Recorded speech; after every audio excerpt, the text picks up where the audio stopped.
હિંમતનગરમાં રાત્રિ દરમિયાન મગફળી વેચવા ખેડૂતોના વાહનોની લાંબી કતારો લાગી। રાત્રિ દરમિયાન ઠંડીમાં ખેડૂતો ટ્રેક્ટર પર સૂઈ રહી અને રાત વિતાવી। ઠંડી ભરી રાત્રિ દરમિયાન રોડ સાઇડ ખુલ્લામાં ખેડૂતોના વાહનોની કતારો લાગી।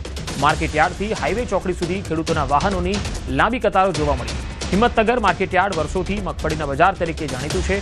મગફળી વેચવા દર વર્ષે આસપાસના જિલ્લાઓમાંથી ખેડૂતો આવે છે। વર્ષોથી મગફળીના બજાર તરીકે હિંમતનગરની જામેલી શાખ છે અને દરરોજ 30 થી 40 હજાર બોરી મગફળીની આવક પણ થાય છે। 1000 થી લઈને 1700 સુધીના મગફળીના ભાવ છે। સોમવાર સુધી નવા ખેડૂતોએ પાક ન લાવવા કરાઈ છે માર્કેટિંગ યાર્ડ દ્વારા અપીલ। 700 થી 800 વાહનો એક સાથે આવી જતા સોમવાર સુધી વાહનો ન લાવવા અપીલ કરવામાં આવી।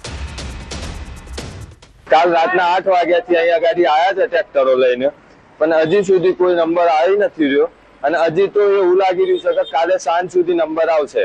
હવે ભાડેથી ટ્રેક્ટર લઈને આવ્યા હોય, આજે અમારા ભાડું 2500, 3500, 4000 રૂપિયા ભાડું એક દિવસનું ચાલતું હોય અને એમાં એ બીજો એક દિવસ આ લોકો એડ કરી એટલે ભાડું વધી જાય। અહીં રહેવાનું, ખાવાનું એ બધો ખર્ચો થતો હોય છે। જો આ લોકો 2 ટુકડી જોડે હજી કરાવતા હોય, એ જગ્યાએ 4 ટુકડી કરે તો અમારું થોડું જલ્દી થાય, થોડું કામ બી ચાલી રહે।